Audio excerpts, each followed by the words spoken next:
Kaninang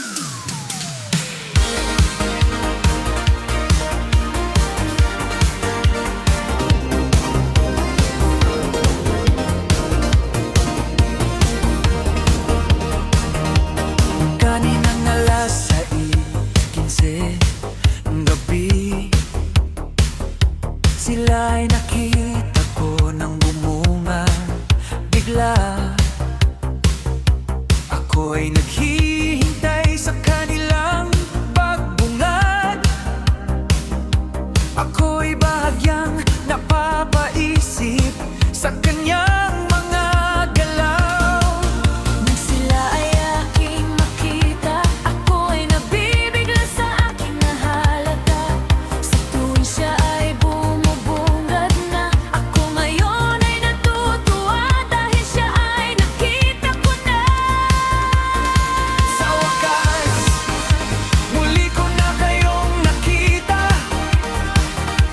Ako ay nagagalak at natutuwa ng sobra-sobra. Nang kayo'y aking makita, ako ay bahagyang naintriga.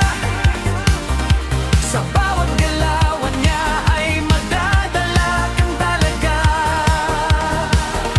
Sa tuwing nakita ko siya, nakikita niya rin ako.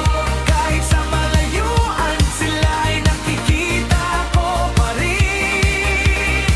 Ako ngayon ay bahagyang nagtataka, sapagkat sa aking paghihintay, sila ay nakita ko na. Anong nangyari? Anong nangyari sa susunod na kwentong ito? Anong nangyari?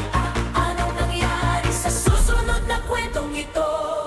Nang sila'y aking nang nakita ng biglaan, sila'y aking nilampasan nung ako ay napadaan. Sa kanilang lugar pagkagat ng kadiliman, napapadali na rin ako dahil doon walang nalalaman. Linggo'y kanilang nakita, ako'y napaisip na. Ang siya naman nagbabay pa na, para bang huli na. Bakit naman? Ang tanong ng karamihan, hindi pa huli ang lahat. Siguradong sigurado na yan. Sa wakas, muli ko na kayong nakita. Ako ay nagagalak at natutuwa ng sobra-sobra. Nang kayo'y aking makita, ako ay bahagyang naintriga. Sa bawat galawan niya ay magdadala kang talaga. Sa tuwing makikita ko siya, nakikita niya rin ako. Kahit sa malayuan, sila ay nakikita ko pa rin.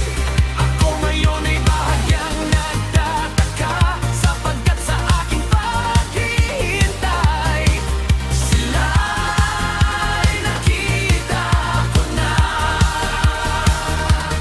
Sa pagbabay mo kanina, ako'y bahagyang nadadala. Dahil lang ako ay iyong nakita, para bang ako'y maiintriga. Dito pa lang